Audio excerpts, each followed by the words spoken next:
जैसा कि आप लोग को पता होगा कि मैंने पहले ही बताया था कि जो अभी एमपी में सिचुएशन है, हालात है, वहाँ पे एडमिशन के लिए जो इंट्रांस लागू किया गया है GNM ANM post BSc MSc nursing के लिए, तो आप सबको पता है कि गवर्नमेंट के लिए तो गवर्नमेंट कॉलेज में एडमिशन के लिए तो इंट्रांस होगा ही और होना ही है। लेकिन एमपी में 24 से 25, 25 से 26 में ऐसा रूल्स लाया गया कि अब चाहे वो प्राइवेट हो या गवर्नमेंट हो, दोनों के लिए एक एग्जाम होंगे और उसके थ्रू जो है एडमिशन होंगे इंट्रांस के लिए। वहाँ पे ये चीज़ें लाया गया, जिसका रीजन हुआ कि जो अदर स्टेट के जो कैंडिडेट थे जो काफ़ी संख्या में एमपी में एडमिशन लेते थे, वो जो है कहीं ना कहीं इससे अब वंचित होने लगे और इसका प्रभाव जो है एमपी में एडमिशन पर पड़ा, जहाँ पे 60 से 70% सीट 24 से 25 में भी खाली गया, 25 से 26 में भी जो है सीटें खाली चली गई। तो ऐसा होने का एक ही रीज़न है कि ये तो साल में एक बार एग्ज़ाम होता है, जो एग्ज़ाम दे दिया ठीक है उसका एडमिशन होगा, जो एग्ज़ाम नहीं दिया उसका एडमिशन अब नहीं होगा। जबकि पहले ऐसा था कि ऐसा कुछ नहीं था, कोई भी कभी भी जाता था तो अगर सीटें खाली हैं कॉलेज में तो एडमिशन मिल जाता था। तो बहुत सारे स्टूडेंट जो है बाहर से करते थे एमपी में और इससे काफ़ी फ़ायदा वहाँ के कॉलेज वहाँ के अर्थव्यवस्था को मिलता था। लेकिन इंट्रांस आने के बाद ये 2 साल बिल्कुल बंद हो गया, बाहरी स्टूडेंट नहीं आ पाए, क्योंकि बहुत लोग कब फॉर्म आता है कब नहीं आता है नहीं जान पाते हैं। जब हो जाता है तब सोचते हैं कि चलते हैं एमपी में करते हैं, तब तक पता चलता है कि बिना इंट्रांस आप नहीं दिए हैं तो एडमिशन नहीं होगा। तो आप लोग को पता होगा कि एमपी में केस था, हाई कोर्ट में एक केस था,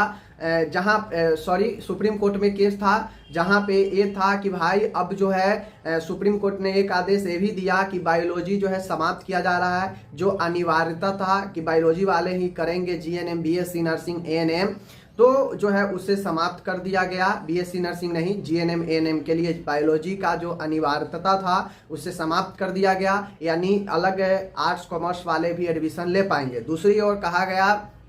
कि जो इंट्रांस प्रवेश परीक्षा है जिसके थ्रू जीएनएम एएनएम में एडमिशन होता है, उसको भी जो अनिवार्यता था उससे समाप्त कर दिया गया और बताया गया कि जो आईएनसी का समान प्रक्रिया है जिसके तहत जो है प्रक्रिया होता है एडमिशन, यानी अगर आप फुलफिल करते हैं 45% मार्क्स है, इंग्लिश होना चाहिए 12th में, अगर ये सब पूरा करते हैं तो आप नॉर्मली कॉलेज में जाकर एडमिशन ले सकते हैं, जो पहले होता था। अब ऐसा ही जो है अब भी आगे होगा, क्योंकि ऑर्डर में ये भी चीज़ें लिखा है, साइड में आप लोग को मैं दिखा भी दूंगा,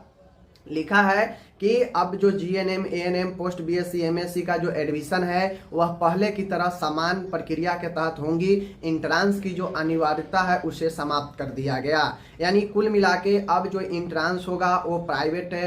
में जिसको देना होगा देगा, पास करेगा, और गवर्नमेंट के एडमिशन के लिए तो लागू होगा ही। लेकिन अब ये अनिवार्यता नहीं है कि जो इंट्रांस देगा उसी का एडमिशन होगा, जो इंट्रांस नहीं दिया उसका एडमिशन नहीं होगा। अब ऐसी बातें नहीं है, तो अब सबका एडमिशन होगा एमपी में भी। तो चलिए आप लोग के लिए एक अच्छी खबर है कि जो भी बाहर से कर रहे हैं उनके लिए अच्छी है, जो भी करना चाहते हैं बाहर के स्टेट के उनके लिए एक गुड न्यूज़ है कि अब अगर वो इंट्रांस नहीं दिए हैं, नहीं दे पाए हैं, तो भी वो एडमिशन ले पाएंगे। अब जो है नॉर्मल तरीके से एडमिशन अब उनका हो जाएगा आराम से। तो उम्मीद करता हूँ आप लोगों को ये वीडियो ज़रूर अच्छा लगा होगा और आप सारे ग्रुप में इसे फैला दें, शेयर करें, ताकि सब लोग तक ये जो है खबर पहुँच जाए। और जो भी एडमिशन लेने वाले हो अगर एमपी में, तो अब वो सोचे, अब उनको इंट्रांस की जो ज़रूरत नहीं है, डायरेक्टली उनका एडमिशन अब कॉलेज में हो जाएगा। तो इसी के साथ हम मिलते हैं अगले वीडियो में। आप अपना ख्याल रखिए और विशेष जानकारी के लिए हमसे इंस्टाग्राम पर संपर्क कर सकते हैं।